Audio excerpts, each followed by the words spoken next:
চাটুকার সাকিব আল হাসানকে অতি বিলম্বে পদত্যাগ করে উপযুক্ত শাস্তি দেওয়া। তারা দালালি করেছে, এই সমস্ত দালালের বাংলাদেশে কোনো ঠাঁই নাই। সে একেবারে নিশ্চুপ থেকে সে কিন্তু সম্মতি প্রকাশ করেছে এই কর্মকাণ্ডের সঙ্গে। বাংলাদেশ টিম থেকে তার বহিষ্কার চাই। আমি নিজে সাকিব আল হাসানের একজন ফ্যান ছিলাম।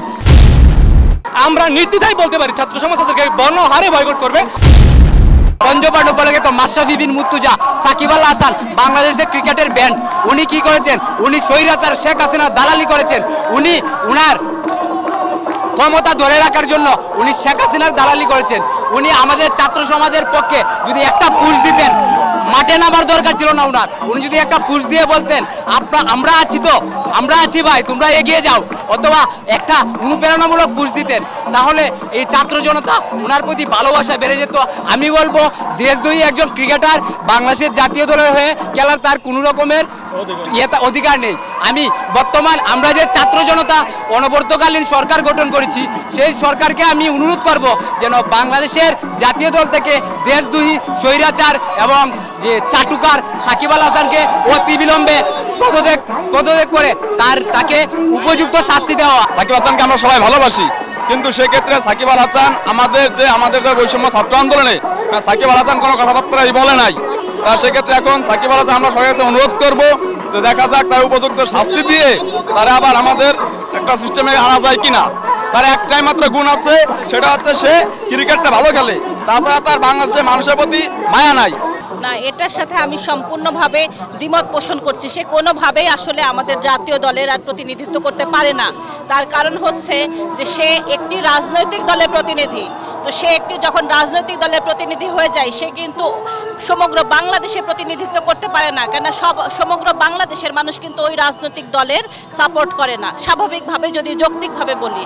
আর এই গত কয়েক দিনে 10-15 দিনে যে ঘটনা ঘটেছে, এই ঘটনা ঘটার পরেও কোনো সুস্থ স্বাভাবিক বিবেকবান মানুষ যদি এই ঘটনার প্রতিবাদ না করে, সে কিন্তু এই ধরনের কোনো প্রতিবাদ আমরা দেখেছি যে করেনি। তো সুতরাং বোঝাই যাচ্ছে সে একেবারে নিশ্চুপ থেকে সে কিন্তু সম্মতি প্রকাশ করেছে এই কর্মকাণ্ডের সঙ্গে। না, সে যেহেতু শেখ হাসিনার পক্ষ হয়ে শেখ হাসিনা যে আমাদের উপর অত্যাচার চালাইছে, সে কোনো প্রতিবাদ জানে নেই, তো সে দেশের দ্রোহী, সে তার সঙ্গে দিছে। তো সে কিভাবে খেলে? পাকিস্তানের বিরুদ্ধে সে খেলতে পারে না, সে তার প্রতিবাদ চাই। বাংলাদেশ টিম থেকে তার বহিষ্কার চাই। আমি নিজে সাকিব আল হাসানের একজন ফ্যান ছিলাম, আর প্রত্যেকটা জার্সিতে 75 লেখা থাকতাম, কিন্তু তার এই কৃতকর্মের কারণে সে আজ ঘৃণার পাত্র হয়েছে। তাকে এখন মানে পুরো বাঙালি তাকে দেখতে পারে না। একজন সচেতন নাগরিক এবং একজন সচেতন ছাত্র হিসেবে তীব্র নিন্দা প্রতিবাদ জানাই। বরং তার এই মুহূর্তে সে যে ভূমিকা রাখছিল, সারা বাংলাদেশে সে একটা ইউনিভার্সিটি স্টুডেন্ট থাকা সত্ত্বেও সারা দেশে যেভাবে আমাদের ভাইদের উপর রক্ত ঝরছে, যেভাবে ভাইদেরকে পাখির মতো গুলি করে হত্যা করতেছে, সাকিব আল হাসান প্লাস মাশরাফি বিন মুর্তজা তারা নিশ্চুপ ছিল। তারা দালালি করেছে, এই সমস্ত দালালের বাংলাদেশে কোনো ঠাঁই নাই। অবিলম্বে এদেরকে গ্রেফতার করতে হবে, নিয়ে আসতে হবে, আমাদের এটাই কথা। একজন ক্রিকেট প্রেমী হিসেবে আমি আসলে এটা মনে করি যে আসলে ছাগল দিয়ে হাল চাষ হয় না। সাকিব আল হাসান অবশ্যই একজন ভালো প্লেয়ার, বিশ্বমানের প্লেয়ার। আল্লাহ রাব্বুল আলামিন তাকে নৈতিকতা ব্যতীত সবকিছুই দিয়েছেন, আন্দালি ফ্রম আর্থ বলেছেন। তার মধ্যে নৈতিকতার সম্পূর্ণ ঘাটতি রয়েছে। অন্যথায় তার শিক্ষার্থী হিসেবে শিক্ষার্থী সে আইইউবি ইউনিভার্সিটি স্টুডেন্ট, যার ফলে তার মধ্যে এতটুকু নৈতিকতা বোধ তৈরি হয় নাই যে একজন শিক্ষার্থীকে গুলি করে হত্যা হয়েছে। সে একটা পোস্ট দিয়েছে, আমরা দেখেছি জাতীয় দলের অনেক ক্রিকেটার এই ধরনের পোস্ট দিয়েছেন, কিন্তু তিনি দেননি, মাশরাফি বিন মুর্তজা দেননি, এবং তারা অনেক মায়া কান্না করছেন। আমরা নির্দ্বিধায় বলতে পারি ছাত্র সমাজ তাদেরকে বর্ণহারে বয়কট করবে, এবং ছাত্র সমাজের পক্ষ থেকে সাকিব আল হাসানের পক্ষে আমরা তীব্র নিন্দা জানাই, এবং আমরা তাকে আর কখনো মাঠে দেখতে চাই না। আসলে সে অনেক আগ থেকে বিতর্কিত, এবং এই দেশের যে আমরা রক্ত দিয়ে স্বাধীনতা এনেছি, সে পরোক্ষ এবং প্রত্যক্ষভাবে সে ধিকৃত হয়েছে, এবং কি আমরা তাকে চাই না, এবং কি এই দেশে তার খেলার কোনো অধিকার নাই, সে অধিকার হারিয়ে ফেলেছে। আমরা তাকে ধিক্কার জানাই, সে যেন বাংলাদেশে না আসতে পারে, তার এই ব্যবস্থা নেওয়া হোক, তার বিচার হোক, আমরা তার বিচার চাই। আজকে যদি সাকিব আল হাসানের কথা বলেন, সাকিব আল হাসান বা আওয়ামী লীগের আমলে যে নির্বাচনগুলো হয়েছে, কি নির্বাচন হয়েছে আমরা সেগুলো দেখেছি। আমরা দেখেছি দিনের ভোট রাতে হয়েছে, আমরা দেখেছি কিভাবে কারচুপি হয়। তো সাকিব আল হাসান আসলে সংসদ সদস্য হয়েছেন ঠিক ওভাবেই। তো উনি যেখানে একজন সংসদ সদস্য হিসেবে গ্রহণযোগ্যতা নেই, জনগণের প্রতিনিধি না, সেখানে আজকে উনি বাংলাদেশ টিমে খেলছেন।